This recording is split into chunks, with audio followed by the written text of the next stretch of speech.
وقت کا صحیح استعمال، وقت کا صحیح استعمال، ترتیب زندگی ٹھیک کریں، ترتیب زندگی ٹھیک کریں۔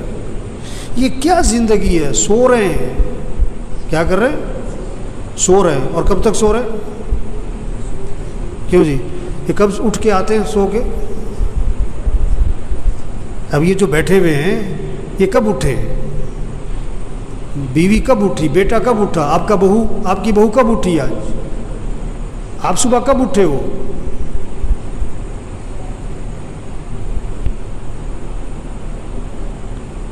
شریعت کا مزاج، شریعت کا مزاج رات کو جلدی سونا، رات کو جلدی سونا، صبح کو جلدی اٹھنا، شریعت کا مزاج، اسلام کا مزاج، ایمان کا تقاضا، کلمے کا تقاضا، اللہ کا مطالبہ، نبی کا مطالبہ، کیا؟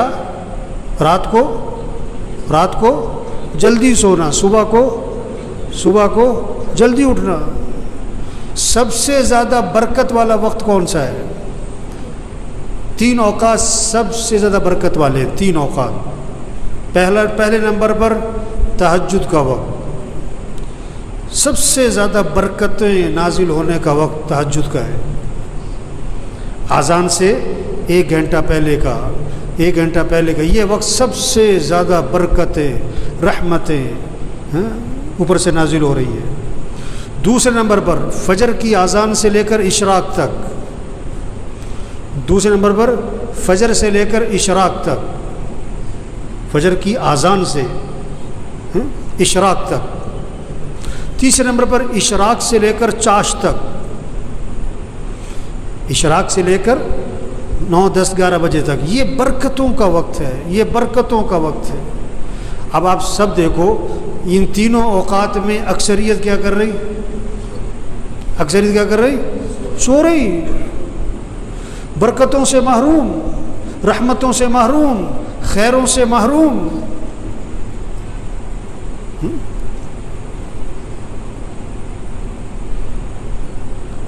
اللہ توفیق دے تہجد میں اٹھے، چلو نہیں اٹھ سکے، چلو کوئی گناہ نہیں ہے، لیکن فجر میں اٹھیں، قرآن پڑھیں، ذکر کریں، نماز پڑھیں، مسجد آئیں، دعا مانگیں۔ حدیث میں آتا ہے ہر چیز کا ایک دل ہوتا ہے، اور قرآن پاک کا دل سورہ یاسین ہے، قرآن پاک کا دل۔ اور فرمایا جو صبح سورہ یاسین پڑھ لے گا، جو صبح سورہ یاسین پڑھ لے گا، اللہ کے نبی فرما رہے ہیں اللہ شام تک کے کاموں میں اس کی مدد فرمائیں گے۔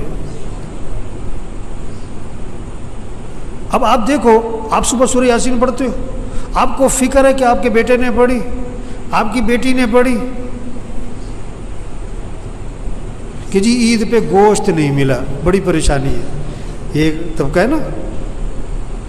اچھا آپ کے بچے، پچھلی عید پہ میرے پاس کچھ ایک خاتون آئی کہ جی وہ بچوں کے کپڑے نہیں بنے عید پر۔ میں نے کہا آپ کے بچے سارے فجر میں مسجد میں ہوتے ہیں؟ کہ نہیں وہ تو فجر میں اٹھتے ہی نہیں، آپ کو پریشانی ہے کوئی؟ عید پہ نئے کپڑے بنانا تو کوئی فرض واجب نہیں ہے، کوئی سنت مستحب نہیں ہے، اچھے کپڑے پہنو جو ہیں آپ کے پاس۔ بھئی بچے فجر میں نہیں اٹھتے، کوئی پریشانی ہے، کوئی غم ہے، کوئی افسوس ہے، کوئی کوڑن ہے، کوئی ندامت ہے؟ دیکھو 100 روپے گم ہو جائیں نا، 100 روپے، آدمی کہتا ہے چلو کوئی بات نہیں، لیکن لاکھ روپے گم ہو جائیں تو پھر آدمی یہ نہیں کہتا کہ کوئی بات نہیں، اس کا پریشان ہوتا ہے۔ اگر لاکھ روپے گم ہونے پر آدمی کہ کوئی بات نہیں، اس کا مطلب ہے کہ حرام سے ہی لایا ہوگا۔ فجر کی نماز چھوٹنے پر اگر یہ کیفیت ہے کہ پھر کیا ہوا، اس کا مطلب ہے ایمان، اپنے ایمان کی خیر مناؤ۔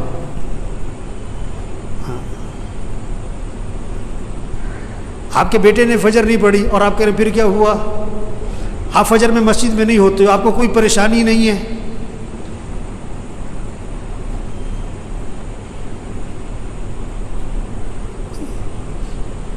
وہ یہ قیمتی زندگی ہے، اس کو قیمتی بنا لیں، یہ دوبارہ نہیں ملنی۔ کیسے؟ اللہ کو راضی کرے، اعمال، ترتیب زندگی ٹھیک کرے، رات کو جلدی سونا ہے، صبح کو جلدی اٹھنا ہے، نماز پڑھو، قرآن پڑھو۔ اشراق سے پہلے جو سو جاتے ہیں نا، یا جو اٹھتے ہی نہیں ہیں، یا جو فجر پڑھتے ہی سو جاتے ہیں، یہ برکتوں سے محروم ہوتے ہیں۔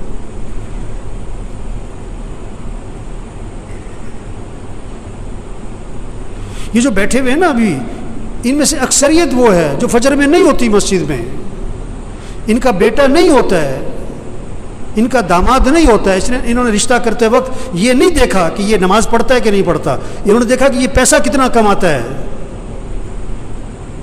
یہ بیٹی کا رشتہ تلاش کر رہے ہیں کہ کس کو پیسہ کون زیادہ کماتا ہے، یہ نہیں دیکھ رہے تقوی والا کون ہے، ایمان والا کون ہے، اعمال والا کون ہے، حیا ہے کہ نہیں، اللہ کا خوف ہے کہ نہیں، اس میں انسانیت ہے کہ نہیں۔ معاشرہ بگڑا ہوا ہے، معاشرہ بگڑا ہوا ہے، معاشرہ کیسے سنورے گا؟ بھئی تم اپنے آپ کو ٹھیک کرو، تم اپنے آپ کو ٹھیک کرو، اپنے گھر کو ٹھیک کرو، اپنے بولنے کو ٹھیک کرو، اپنے سننے کو ٹھیک کرو، اپنے دیکھنے کو ٹھیک کرو، اپنی کمائی کو ٹھیک کرو، اپنے خرچ کو ٹھیک کرو، اپنے گھر کے نظام کو ٹھیک کرو، معاشرہ سنورنا شروع ہو جائے گا۔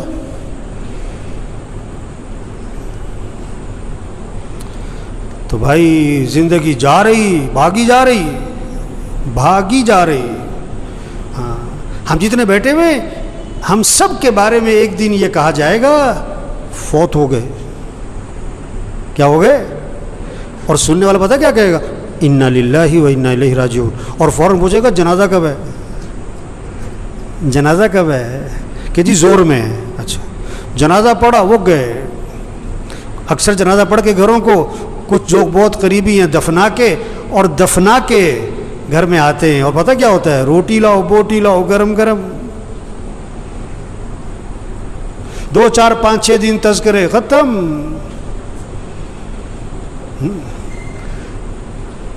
ہاں، تو میرے بھائیو اپنی زندگی کی ترتیب ٹھیک کریں، ترتیب زندگی ٹھیک کریں۔ گھر جائیں، سب گھر والوں سے طے کروائیں کہ دیکھو بھئی اپنی زندگی کی ترتیب ٹھیک کرو، نظام الاوقات بنائیں، سب اپنا نظام الاوقات بنائیں، گھر والوں سے نظام الاوقات بنوائیں۔ کاپی پینسل لو، ہر بچے کے ہاتھ میں کاغذ قلم دو کہ بیٹا لکھو کب سونا ہے، کب اٹھنا ہے، نماز کی ترتیب بناؤ، قرآن کتنا پڑھنا ہے، روزانہ تسبیح کرنی ہے، سیر کرنی ہے، اتنے وقت سیر کرو، جم جانا ہے جاؤ، یہ وقت ہے جم کا تمہارا، کھیلنا ہے کھیلو، یہ وقت ہے کھیلنے کا، یہ وقت ہے تمہارا دکان دفتر کاروبار کا، اتنا وقت تمہیں مسجد کو دینا ہے، اتنا وقت تمہیں قرآن کو دینا ہے۔ سب سے طے کرواؤ۔ یہ کیا سو رہے ہیں تو سو رہے ہیں، بیٹھیں تو بیٹھیں، باتیں تو باتیں، سیاست ہے تو سیاست ہے، حالت حضرت تو حالت حضرت پہ چل پڑے۔ مجھے پرسوں فون آیا کہ عید والے دن کہتا میں نے ملنا ہے آپ سے۔ میں نے کہا جی بات کرو، کیا بات کرنی ہے؟ کہنے جی میں نے ملنا ہے۔ میں نے کہا کام کیا ہے؟ کہ جی ویسے گپ شپ مارنی ہے۔ گپ شپ مارنی ہے؟ وہ اتنا ویلا گپ شپ مارنی ہے؟ وہ مسلمان کے پاس کہاں وقت ہے گپ شپ مارنے کا؟ کہتے ہیں بیٹھو یار، کوئی وقت بیٹھ کے وقت پاس کریں۔ وہ یہ بڑی قیمتی زندگی ہے اور نہیں ملنی دوبارہ، اور جا رہی ہے۔ ایک ایک دن قیمتی ہے، ایک ایک منٹ قیمتی ہے، ایک ایک لمحہ قیمتی ہے، اس کو قیمتی بنا لیں۔ یہ گنے کا رس بیچتا ہے نا، گنے کو ڈالتا ہے بیچ میں مشین کے، پھر چھلکے کو دورہ کر کے بھی ڈال دیتا ہے، چورا کر کے بھی ڈال دیتا ہے، اس کو نچوڑتا ہے اچھی طرح۔ اس طرح اس زندگی کو قیمتی بنا لیں۔ عجیب بات ہے، اگر کسی کی سمجھ میں آ جائے نا، بڑی عجیب بات ہے، بہت ہی عجیب بات ہے۔ اگر سمجھ میں آ جائے، نہ سمجھ میں آئے تو کچھ بھی نہیں ہے۔ وہ دفنانے کے بعد نا قبرستان میں کسی نے پوچھا کہ جس کو ہم نے ابھی دفنایا ہے، اگر اس کو دنیا میں واپس بھیج دیا جائے تو یہ کیا کرے گا؟ نماز چھوڑے گا کہ پڑھے گا؟ وقت کیسے گزارے گا کہ بڑا صحیح؟ کوئی غلط کام کرے گا کہ نہیں؟ سچ بولے گا کہ جھوٹ؟ نہیں سچ بولے گا۔ گانا سنے گا کہ قرآن کے نہیں؟ قرآن سنے گا، گانا کبھی نہیں سنے گا۔ کہ انہوں نے کہا دیکھو جس کو دفنایا ہے نا، اس نے تو واپس آنا کوئی نہیں۔ ہم ابھی موجود ہیں، ہم تو وقت کو قیمتی بنا لیں، ہم تو ترتیب زندگی ٹھیک کر لیں. ہم نے بھی مر جانا ہے ایک دن، اور جب ہم نے مر جانا ہے پھر واپس ہم نے بھی کوئی نہیں آنا. اوہو، یہ بہت اونچی بات اور گہری بات ہے، اگر کسی کی سمجھ میں آئے.